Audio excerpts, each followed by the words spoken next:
So welcome everybody to the 2018 National Scrabble Championship coverage here in Westminster. We've already started the tournament. This will be the second round beginning. And for the whole tournament, you and I will all be graced by the presence and the commentary wit of Brett Smitheram. Hey, Hello, Brett. everyone. Hi. Brett is next door to the playing room, so if he shouts loud enough, maybe the players will hear him. If there is such a massive mistake that he's throwing tables around, possibly. Who knows? But who do you think is going to win this year, Brett? That's a very good question. We've got many of the top players in the country here today. I think probably good money would be on the likes of Lewis Mackay. We've got Paul Gallen, himself a former world-rated number one, if not world champion. And obviously we've got Austin Shin, who had a particularly purple patch a couple of years ago, and no one would ever really rule out. So we shall see. But I think the smart money is going to take an each way bet at the moment. Mm-hmm. We're just starting the game as well, so I will leave you to commentate. And Cool. I'll see Lovely. you at the other end. Thank you very much. Well, hello, everybody. As Jessica said in her introduction, welcome to the world of the National Scrabble Championship final of the UK 2018. You are joining this sort of hot in the action, as it were, after the first round has been completed, now that we're fully set up, ready to go. For the players' benefit, I should probably describe my outfit today, as I'm sure you're all fascinated. I have a black shirt and then I've got a white t-shirt underneath, and I've said if the players play particularly badly, they will see me in the black shirt. If, however, they play well, they will see me in the white t-shirt. So let's hope we get plenty of black shirt moments so we can really enjoy it. We're just bedding in now, so getting some of the streaming stuff up to speed. And the game that we're looking at here is John Ashmore versus Paul Allan.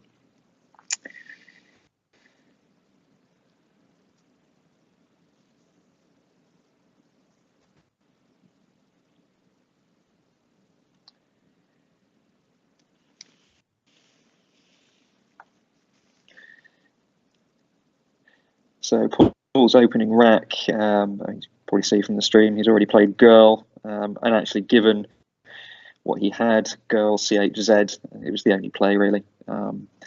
Played in such a position as to not give away an easy S hook onto a double word score, but I think it's all much of a muchness in the current situation. But CHZ, hugely synergetic, so no surprise really that he played it rather quickly. Having said that, he did take a minute to play it, so I would have thought that would be a 5-second move, but here we go. John, talking about synergy, has a strong rack himself. He's sitting there with QUIREOR.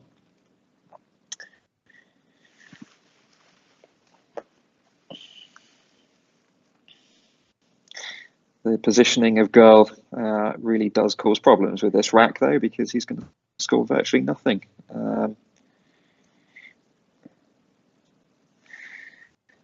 He would have been hoping for a T for Torquia,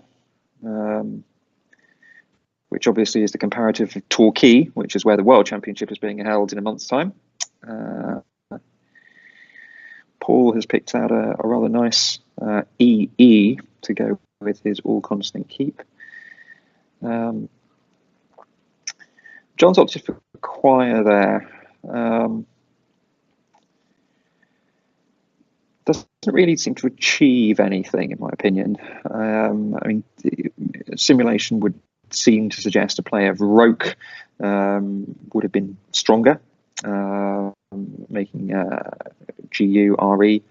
And I probably would have sided with that myself. I think the IR is a superior keep, and you're not really achieving anything here by keeping two Rs. When you play Choir, you really want to offload one of those Rs.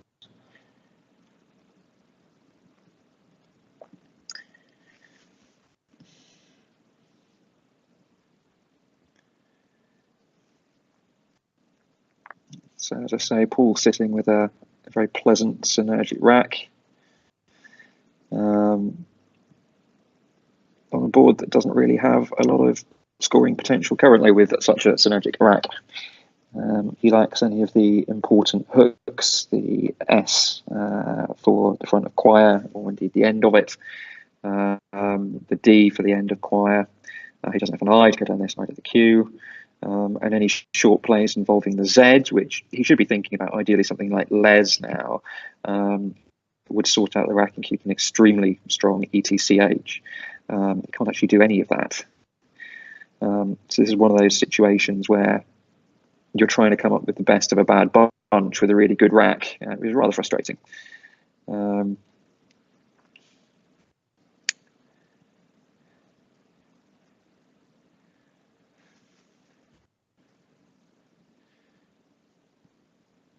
course, what he's not to know is that John has an equally unappetizing rack that doesn't really score too much on this board, although something like Jura would be an ideal play for John.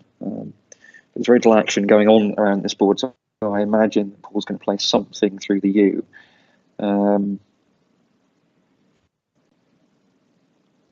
Even a play such as Luz, which looks ridiculous because it only scores 14 points, might be worth considering.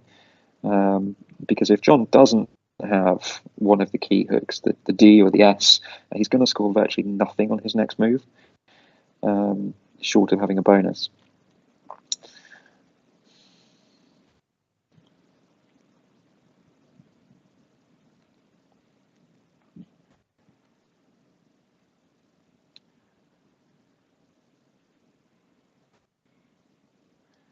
Simulation at the moment is suggesting that Trez, making it and... Okay, interesting. He's played Quillette. It's not a bad move. I guess it scores. It does leave potential scoring openings and create more dynamism on the board. Obviously, parallel plays across the top of Quillette. Another S hook. But I guess what he's thinking is that if John does play something across the top of Quillette, there's a good chance that he's going to set up some high scoring potential for the Z. At this stage, players are always going to be thinking all the blanks and the S's and everything else is still unseen. So with nothing else jumping out at me, I might as well just play a couple more tiles off. It's all much of a muchness.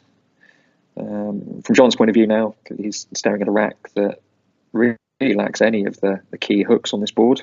He can't play anything across the top of Quillette. He can't hook any of the S hooks or indeed the D hook for quire.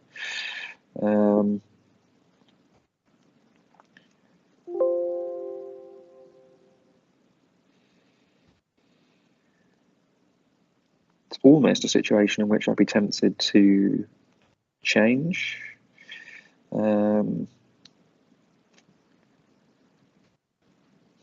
The only way you're going to salvage a balanced rack from this is to score virtually nothing. Playing something like Lure, L-O-O-R down from the out of girl. Ur across, making low.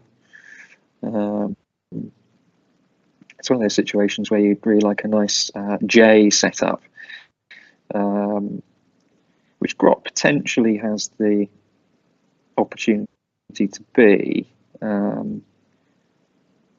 but only if you pick out a useful vowel and something else to go with it.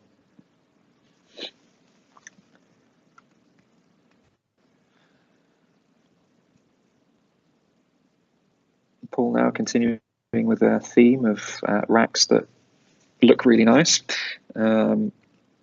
He probably won't be tempted to play Myth-Eyes through the T that he's just had hung out. Slightly risky.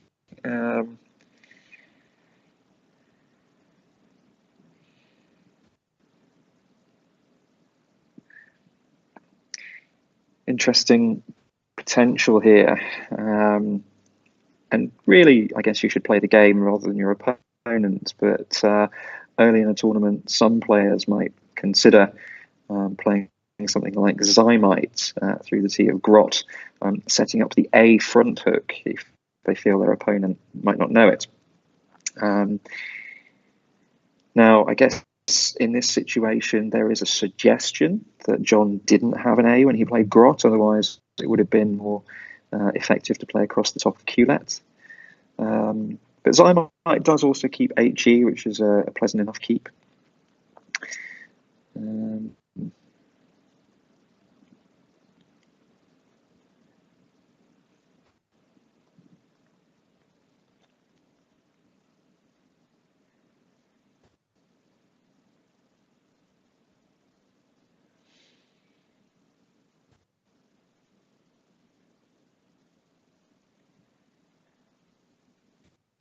It's one of these great racks where there are lots of options, and actually probably all of them are close to each other. But I think the sign of a great player is being able to take a call between lots of very similar moves and find the best one. And the sign of a cunning player is to play the move that's the second best, but you know your opponent won't know the hook. Difficult to know with John whether he would know Zymite or Azymite. At this stage of the tournament, I would be tempted to risk that maybe he doesn't. So Zymite for 40, setting up the hook, keeping a decent enough HG as a 2-tile keep, I think is worth looking at.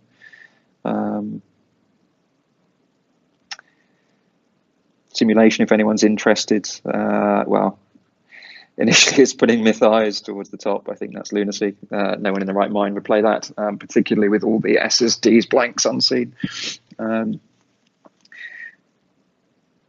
Okay, Paul's played conservatively. I mean, there's nothing massively wrong with Yes. HEIM, not a fantastic keep.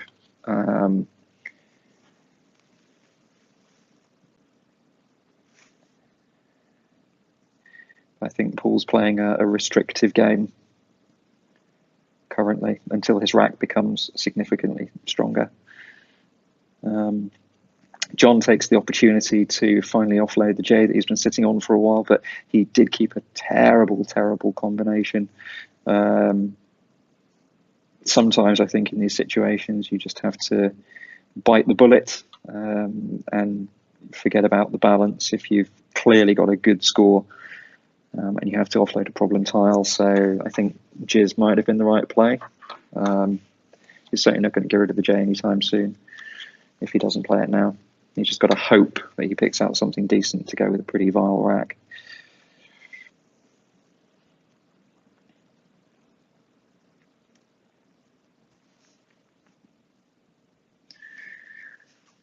Paul here has a word that has been commented on much in the media recently, the slightly misguided media, who seem to think that emoji is new to the entire planet rather than just North America.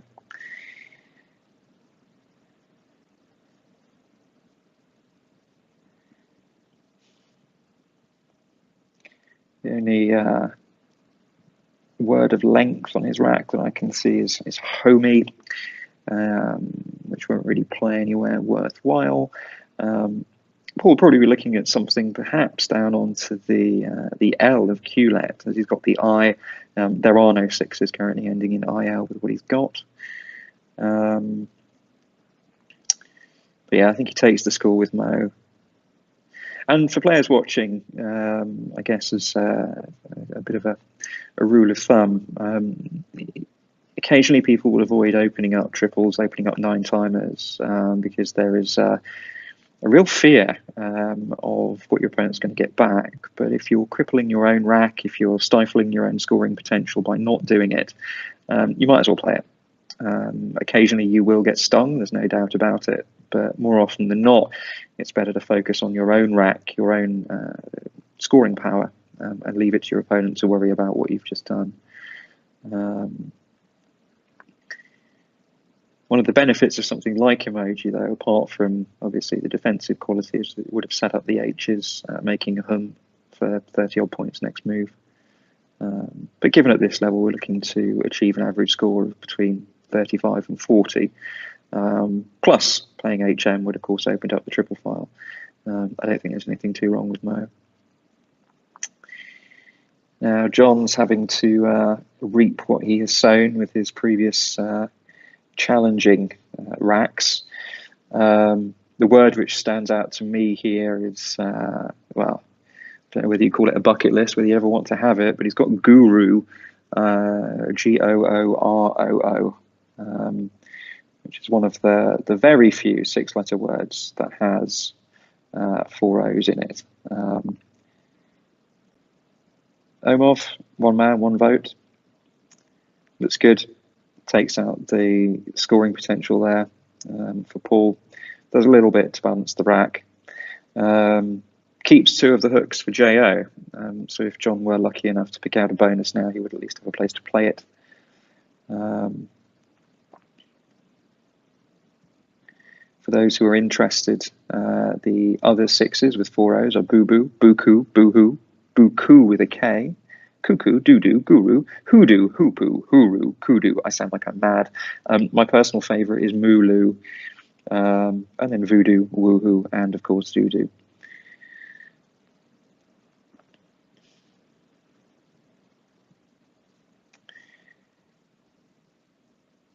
Paul Reed left in a situation where he has to sort the rack out. Very few options. High-oi is the obvious 4-letter play from that rack. FEE isn't a great keep, but it's probably the best that he was going to get. Another option may have been to play something like FIE, but HOIE could be open to a lot of dodgy pickups.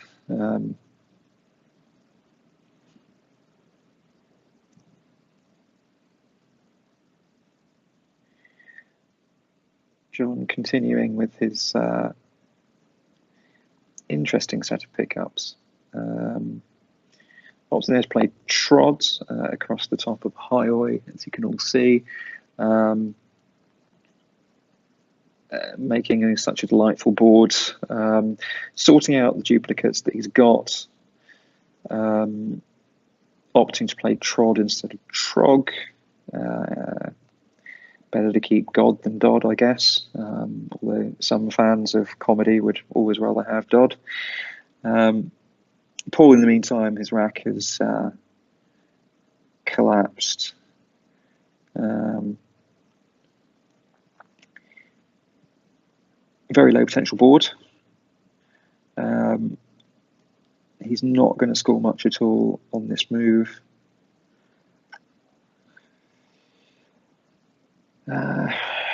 Of note, Trod has created 2 E hooks, both for Trode and for ETH.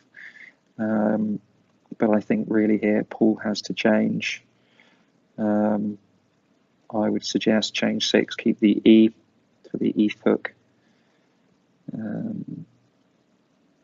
One consolation that he has at the moment is that, short of having a bonus, John is not going to really score too much on this board. So he shouldn't, after a change, be more than about 30 behind.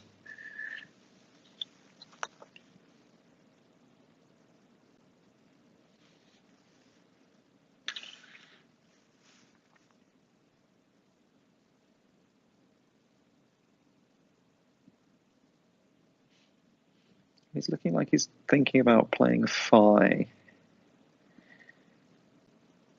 That's it's an interesting choice.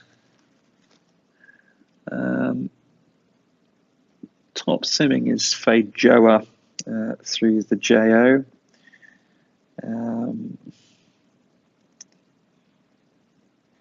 But all of these are creating decent scoring potential for your opponent, actually keeping relatively weak racks. I'd rather in this situation leave the onus upon my opponent to sort the board out for me.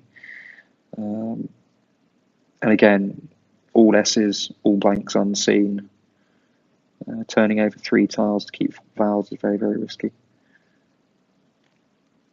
But he does get back into the lead. He has now got an 18-point lead.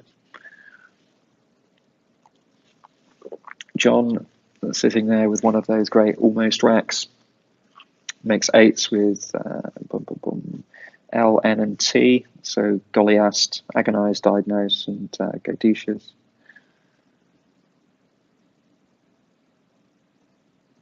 None of which play on this board.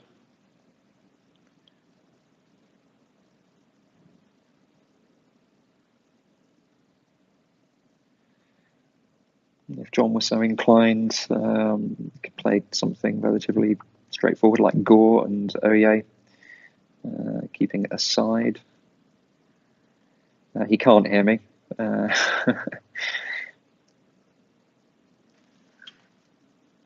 Simulation agrees as well in that case.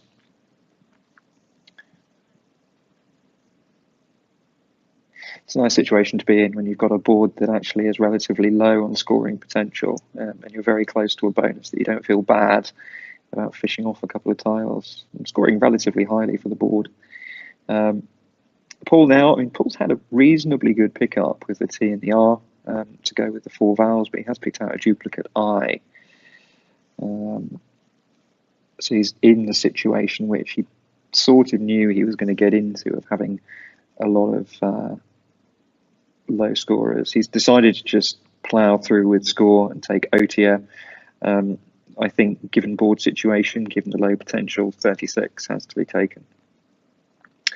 And of course, straightforward to most of you listening, but hanging the R out there, any 2-letter word is RE. So defensively, it's not a bad play either. Assuming indeed that John doesn't have Seaside that's ready to play, which I would anticipate is going to get played relatively quickly. Being 33 behind, there's no benefit in playing anything that is more strategic at this point in order to block. Yeah. So as expected, Seaside gets played rather quickly. It's a long way from 4 O's GRV from a couple of moves ago.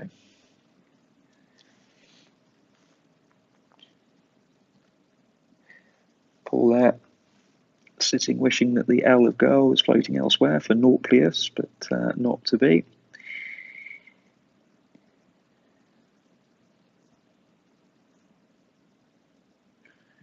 Currently Paul is 45 behind. 45 doesn't sound like a lot, but effectively now you need to be thinking about, how do I bonus? How do I keep the board relatively dynamic if I don't have something immediately to come back with? There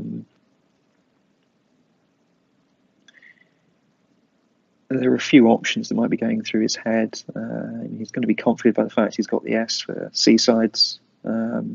He's going to be comforted that there is an opening at the top across Phi, which obviously he created. He has the IN to play bonuses down onto the G of Gore. But you might want to be thinking about maybe something like Uno, UNAU, the Scrabble players' favourites will flow 2 U's, onto the G of Gore. It does create another opening on the left of the board. It's only scored 19, but PIS isn't a bad keep.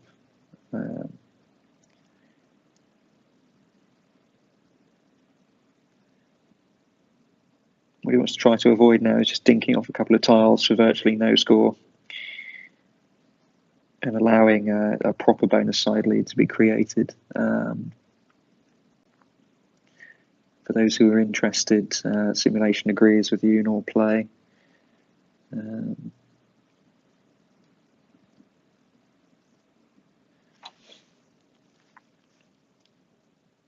So back to John. Looks like a highly promising rack. Off the top of my head, I don't see any 8s that would play.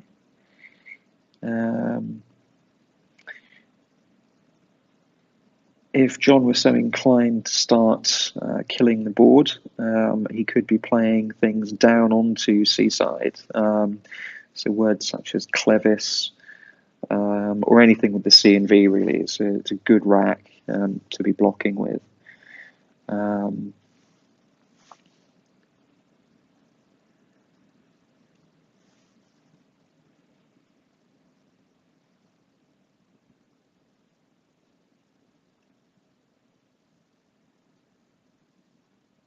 Alternatively, you could be thinking about, how do I maximize my chance of bonusing next move?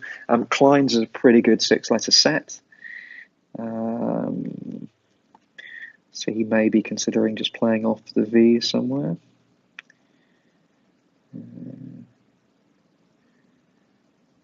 The power of the S is somewhat impacted by the fact that Phi took out the choir hook. I think there's still enough going on this board.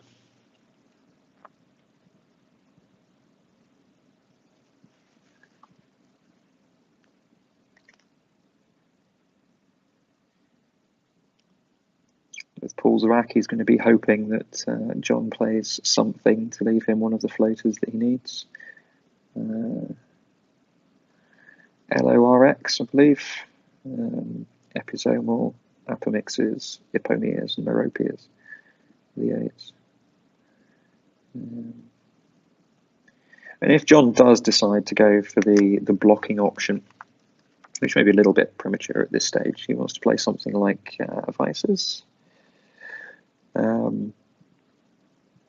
Because the tiles that he's leaving in the most flexible situation are the least useful. The I, which is probably the most useful of the three, only touches 2 double letter scores if you play through it.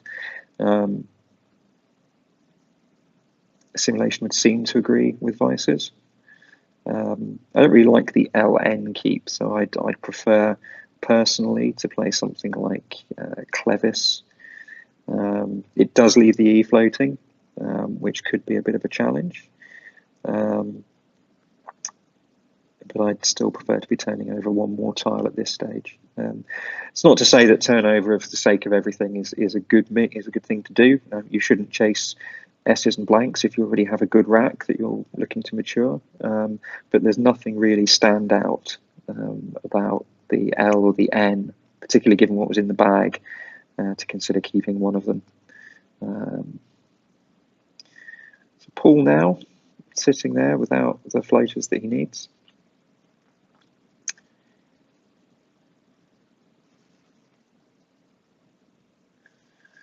The only hook for the front of ETH is an L to make Lethe. Not to be confused, of course, with EATHE, which takes an M on the front. So I'm sure Paul is a seasoned enough campaigner and not get taken in by that. Notably, Paul does have the only remaining S. 58 behind. It's a little bit premature to start setting up places and hoping your opponent doesn't have a blank to utilise them. But if the score was significantly different, something like movie now would be reasonable. So Paul there, he's decided to keep his score running a little bit. Keep a reasonable rack of PIES. I mean, P is not a great tile. I think in that situation, I'd probably prefer to play OPA over OMA.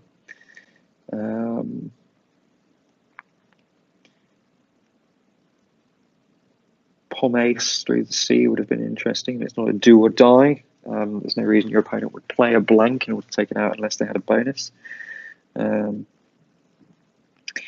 And John's go with his LN keep, which is fairly non-synergic. Has picked out a really dreadful LNN, which is ultra non-synergic. I would consider something like, I think changing here, you're not going to score anything.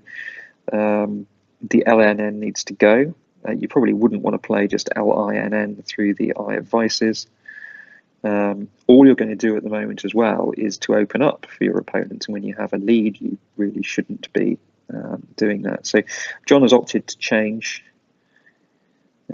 He's changed everything except for E blank.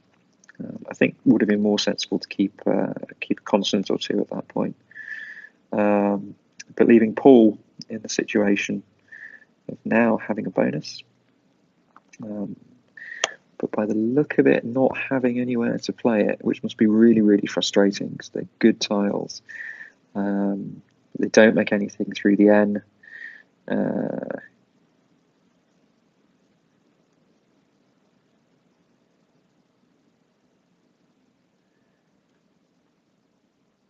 For those of you who are under 18 and listening to this, please close your ears now. But my mnemonic for remembering gapiest is gapiest sperm, without the E, of course. So he's got gaspiest, gappiest, grapiest, and pygmies with the right floaters.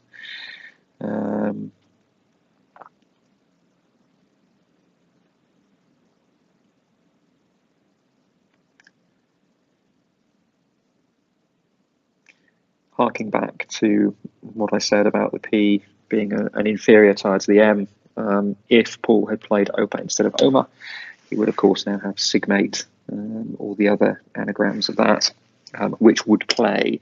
He could have steaming through the N of Uno. And these are the kinds of marginal decisions that can turn games. On another day, he might well have played Opa.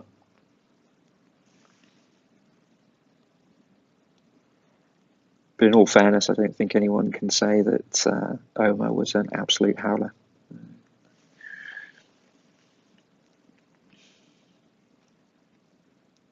So Paul now staring down a 40-point deficit. And the challenge I think you have when you're in this kind of situation is whether you try to just keep scoring, try to overhaul your opponent's lead through smaller scores but outscoring, or do you go for that bonus to leapfrog you into the lead?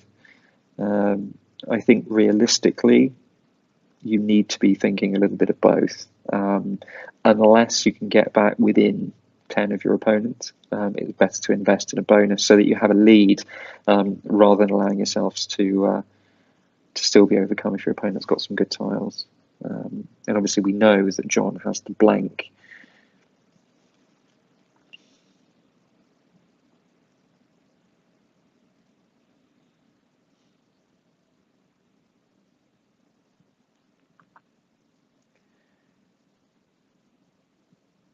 Paul could be thinking about looking back to the sea of vices, this time to set up something that would be a slightly selfish setup, something like Pika.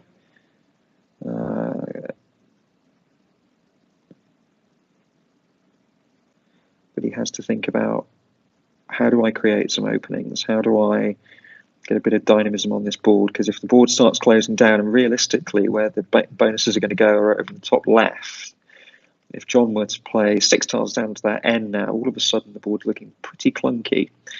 Paul has opted to do what I mentioned, which is invest in the bonus to get a decent lead, rather than just a narrow one by overhauling. He still kept that P.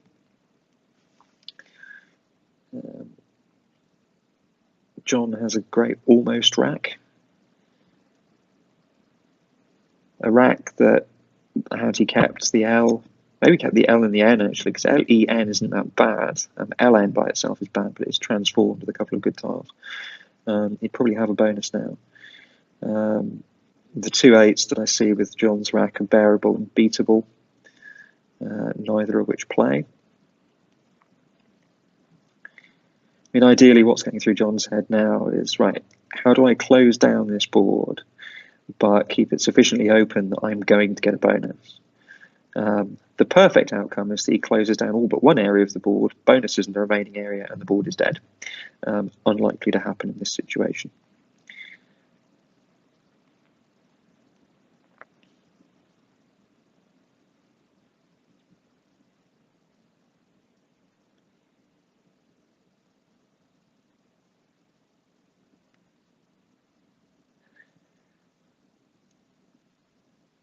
It's quite a low potential board, actually, if we look around at the scoring opportunities. So John really opting to do what I say, to start closing things down and hope he gets a bonus elsewhere. He's played the highest scoring play, A-double-B-E. Undoubles everything, keeps A-E blank. It's a good move. And Paul whacks down catnip very, very quickly. A great, great pickup. And he will have had, I mean, he will have seen, I think, very, very quickly the optimal play there, which is to position the P on the double. What he won't be so happy about is seeing what John has now picked up. He'll be expecting a bonus fairly quickly from John. There are a lot of options across the top of 5. And actually, when he does play his bonus across the top of 5, the board is going to be pretty dead. And he can use that ETH hook that I mentioned earlier on. What he'll need to do though is just think, how do I play a bonus across there and not leave anything, so that Paul's got a good counterplay across the top. So in other words, what can I do that doesn't leave a vowel next to the double letter score? Something like planter would seem to fit the bill, and all of a sudden the board is pretty dead, and John will have about a 40-point lead if he plays that. We'd expect Paul on average to score about 30 across the top of that, so John will have a 10-point lead after the exchange.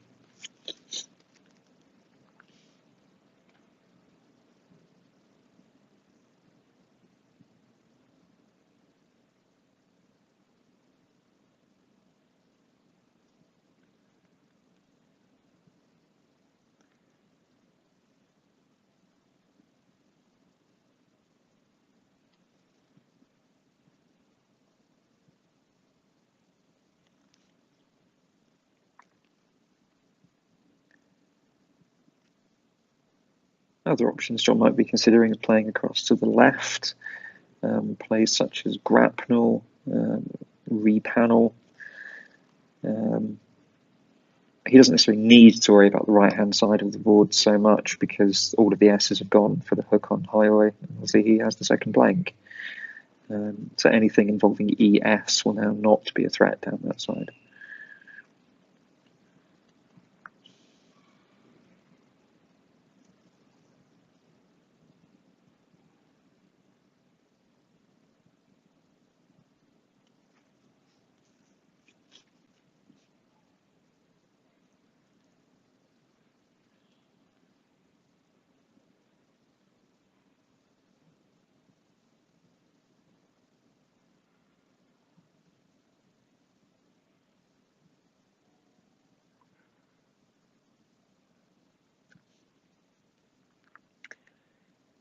For those who are interested, John has a total of 16 bonuses on his rack at the moment, the vast majority of which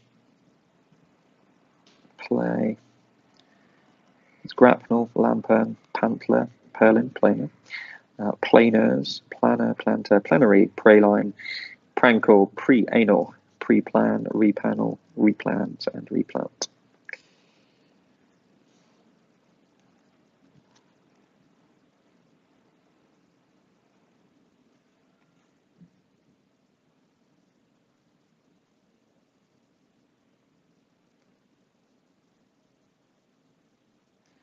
Just as a matter of vague interest, I would probably rank something like planter at this stage over planner, because if you play planner, you create n blank di, which potentially gives your opponent an easy way to play no d and something across. That would be the case if, of course, there are any O's left. But as we know, John ploughed through them early on, so we don't have any of that nonsense to worry about.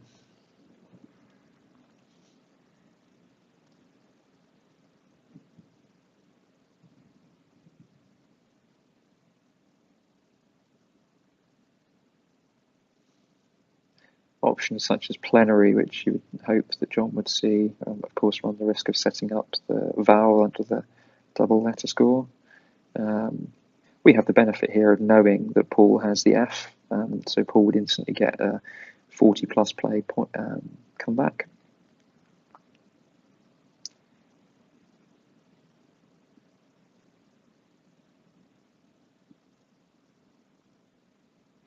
Actually, it's 49, so I should say a 50 minus play rather than a 40 plus play.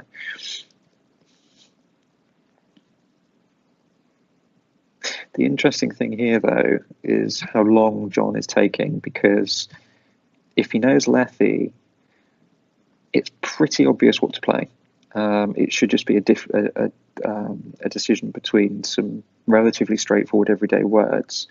If he doesn't know Lethe, and he hasn't seen something like grapnel, then he might be looking at praline, however you pronounce it, making EF, and he might be taking his time because he doesn't want to risk the opening. Interesting.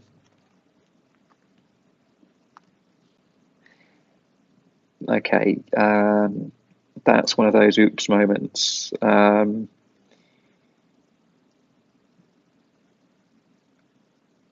and actually, even playing the bonus, I mean, you've got to play pro line in that situation and take the chance, even if that was the only playable bonus.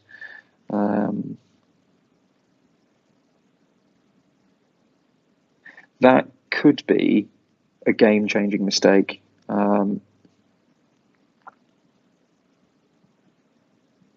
So Paul now sitting on a 15-point lead that should be a 40-point deficit. He does have the ultimate non-synergic pairing of WU. But if we're looking at scoring opportunities on the boards, he can get a very easy 30 points playing across the top of AB, something like FA. He will be thinking about how can I get rid of this WU combination, but I think he needs to just push through.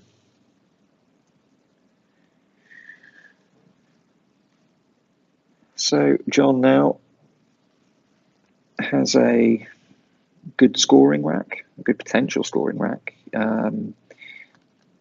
The playable bonuses that he had is now given away to two bonuses that I can see which don't play. So he's holding Dextral and Exalter, neither of which play. So he's now 47 behind. There's nothing setting the world light in terms of utilising the X. So his options now are, do I continue to chase the bonus? Do I play something like tax and dit, closing the deficit, keeping the position open above phi? Paul is also going to be worrying about that position above phi, but I would expect that Paul is going to be more confident of the L hook on the front of ETH, and with the L, he could play something that's really going to frustrate that position. If John plays tax, he's 17 behind. He could decide to just blow it all and play something like Axel across the top of phi, 34. He'll still be behind. He'll be opening up the triple word score in the top left for a counterplay by Paul. Of course, if he could see Paul's rack, he'd know that there's not going to be a lot coming in the opposite direction. But this is the joy of Scrabble. Unfortunately, we don't know what our opponent's thinking or doing. The slightly awkward situation is watching John play Nap. I still didn't know what he was doing.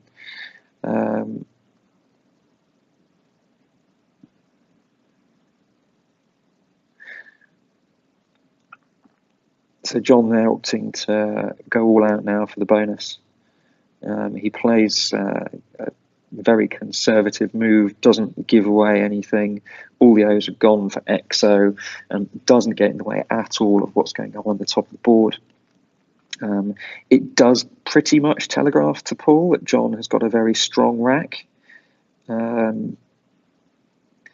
So that position at the top of the board now is particularly challenging for Paul. He really has to be thinking, what can I do to get in the way? If he wants to get rid of the WU, he's got a relatively bog standard play of LUN and Lethe. He's comforted by the fact that John no longer has the X, so the X is no longer out for a really big X score onto the triple.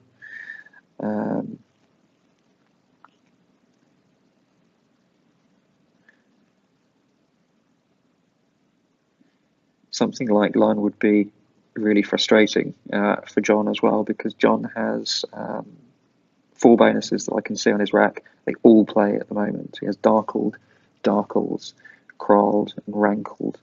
And they all play making EF and something else.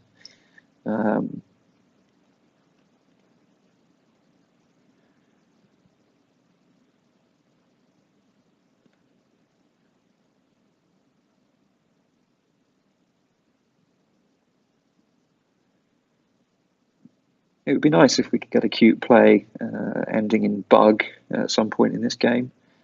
I don't think John's going to throw everything away to play Ladybug or Mealybug if he gets the right tiles.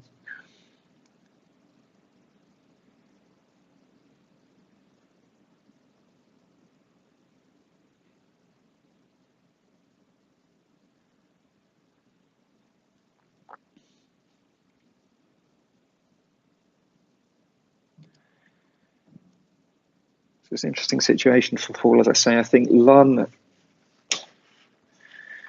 puts him 39 in the lead for his opponent to maximise. Okay, he's played uni. The logic behind that is going to be that the U is probably the least useful of the tiles that he could leave there. It is totally 100% flexible though, so with a blank out, it could still be a risk. Of course, what John won't reflexively know, I expect, is that he doesn't have any eights through that U. He has crankled, prankled, and calendar, spelled with a K, none of which play. So I've got a feeling we're going to probably see a couple of minutes now with John looking at this rack. Now, you can all see on the screen, no doubt, but Paul's down to 1 minute 50. John has just 3 minutes now. And obviously it's hugely beneficial if you know what the potential of your rack is. So if you can imagine how useful it would be to John to know instantly he doesn't have a playable 8 now, he could get on with it. And I think he's written it off quite quickly. He's decided to score heavily, probably as heavily as he can.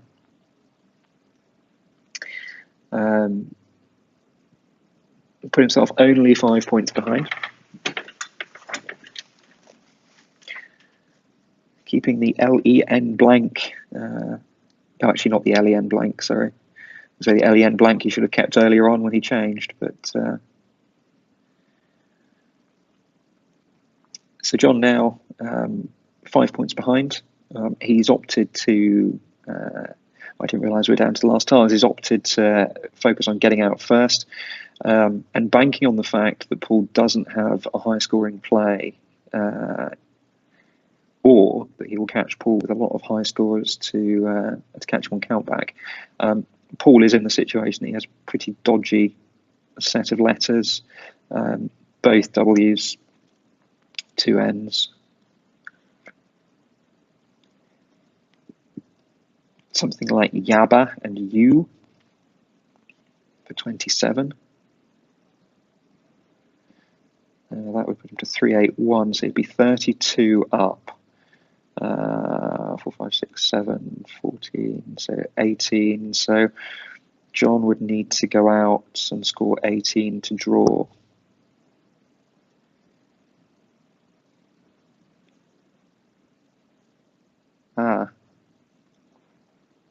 Okay, he's played Fanny. Paul was in a situation there where he was low on time.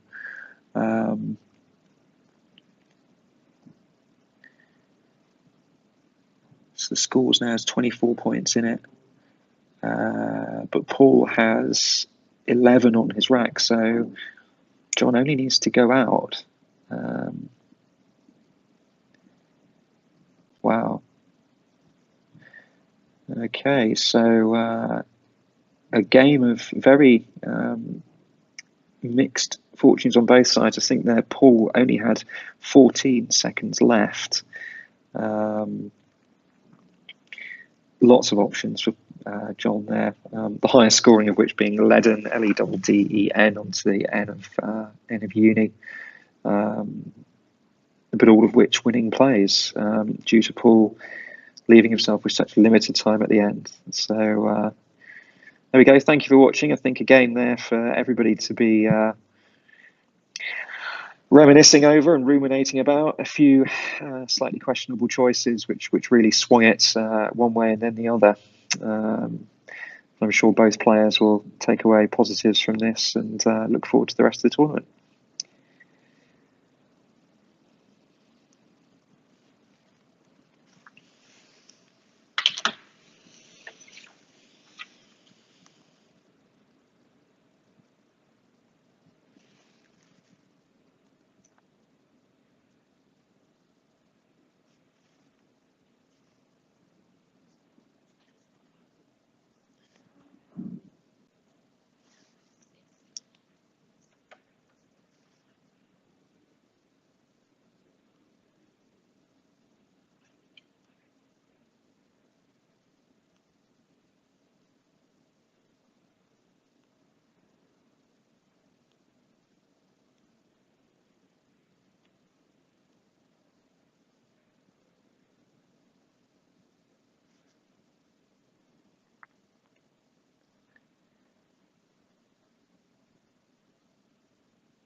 Actually, what I didn't notice, if you can all still hear me on the feed, is that Paul actually went over, I think, there.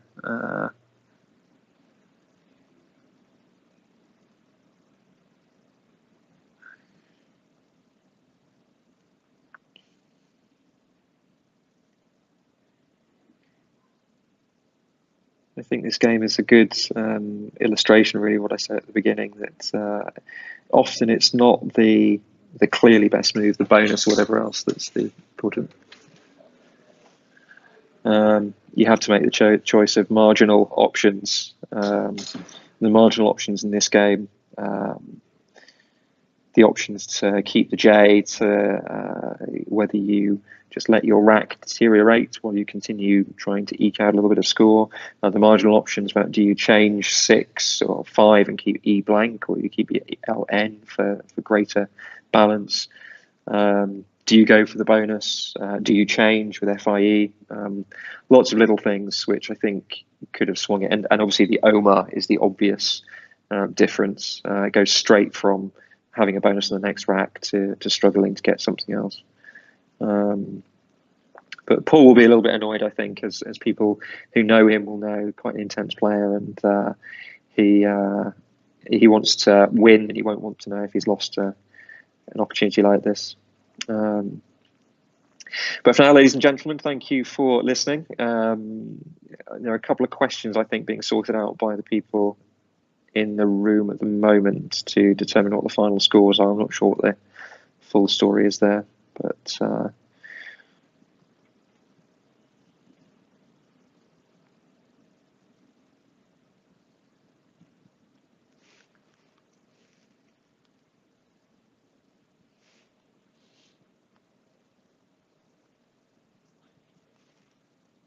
okay. Yeah. Okay. Okay, so what's happened is Paul has ended up overtime.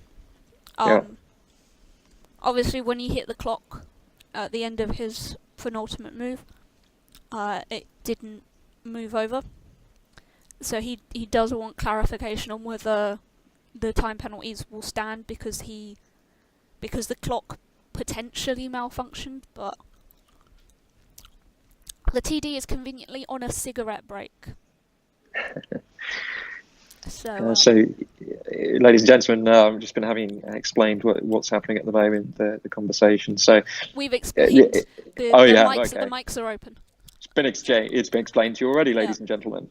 If indeed there are any ladies or gentlemen listening, they're just aliens. Don't worry. Yeah, Scrabble players. They're all strange people watching a Scrabble stream. But yes, we haven't mentioned yet the missed bonuses. I don't think John wants to know. Yeah, I can imagine not. Yeah, it does.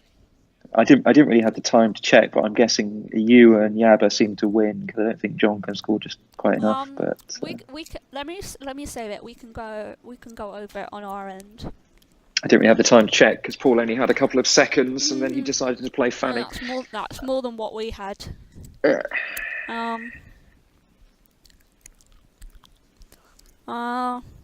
Round 2.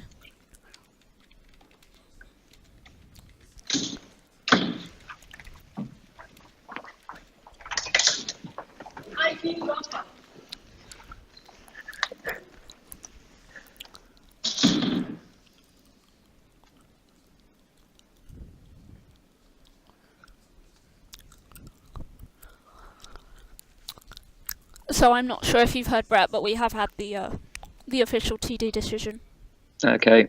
Yeah, score stands with the time penalty. Yeah, that's fine. Okay, so it looks like everything you lost. Yeah. So after you, IS 32 up.